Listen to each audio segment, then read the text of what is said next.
Howdy ho, Maplers. As you're all probably aware, Nexon has announced plans to remove Cash Shop 2x drop cards in the upcoming version 231 patch. As with most of announcements that lead to things getting removed, people are panicking and starting more fires. So, I figured, let's play devil's advocate for a second, put the torches down, and think about this. Why would Nexon remove 2x cash cards? Well, there are many reasons. However, in classic Nexon fashion, the one they gave is obviously not the real culprit. 2x cash cards are in no way unpopular in reg servers, quite the contrary. So that's definitely not the reason. A much more likely reason, and one that Nexon would be hard-pressed to publicly announce and admit to, is that they are far more often being abused for illicit activities than they are for legitimate ones. It's no secret that meso selling is a popular thing in reg servers. In fact, there's whole communities who meso farm as their source of income. It is so profitable. This obviously breaks the MapleStory TOS and would be something in Nexon's interest to address. However, the problem is a lot harder to tackle than it would seem, but that's another topic for another day. Another possible reason for the removal is a simple one that most people would probably come to if they thought about it for a few minutes. Nexon is progressively removing problematic overseas content in order to get GMS more in line with KMS in terms of balance.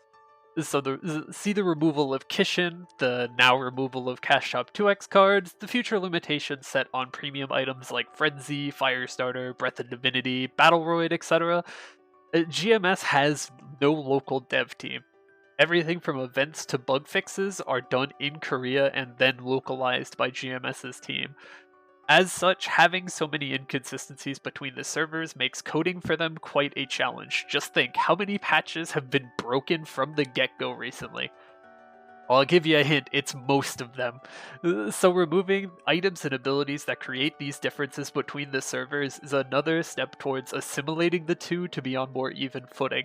As well, these differences are the core problem between fairly and evenly balancing stuff like star forcing costs between the two regions. So with 2x drop cards getting removed, what happens? Short term, it sucks. No secret, short term, it's bad. For the first few months after the change, the market is going to be a bit of a mess.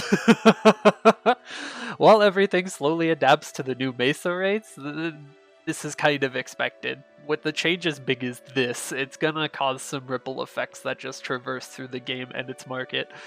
The service prices like Frenzy, Firestarter, etc. aren't likely going to be changed much simply because they're supply and demand driven, and with the removal of 2x cards, fair to say demand will drop off a bit, so if anything they might even get a little bit cheaper.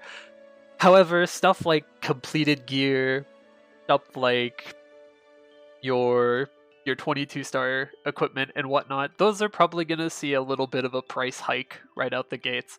The star forcing is really the thing that'll be most affected since it's fully meso dependent, which is bad because no secret, star forcing kinda fucking sucks.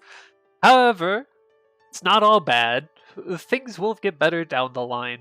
Destiny is coming to GMS in June, and with it comes a 20% reduction in the overall star forcing cost, as well as an increase to boss crystal values for every boss Lomian and above. So the standard income for your average Mapler is going to go up. This doesn't make up for the full loss of 2x cards, but it'll lessen the sting a bit. As well, by the time Destiny rolls around, the market will have completely stabilized around the new Mesa rates, and with this stabilization, some good things can happen. Korea is still working on star forcing improvements, whatever they decide that means, that they will announce down the line. There's a good chance, better with 2x cash cards being removed, as well as spawn boosters being having heavier limitations applied to them, that if these improvements adjust or affect the price of star forcing in any meaningful way, that KMS and GMS will get the same star force price, or much closer to than we currently have, for the first time since the introduction of the 25-star system for GMS.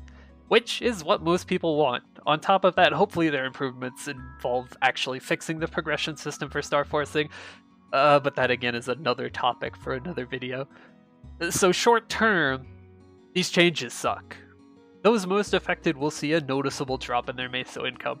However, those most affected are also the highest use cases for these items. Your average player, who maybe gets 1 to 2 a month, if any at all, hell, maybe even 4 a month, will only benefit from this change long term. Your Mesos will have more value, and once Destiny rolls around, your average weekly income is going to increase.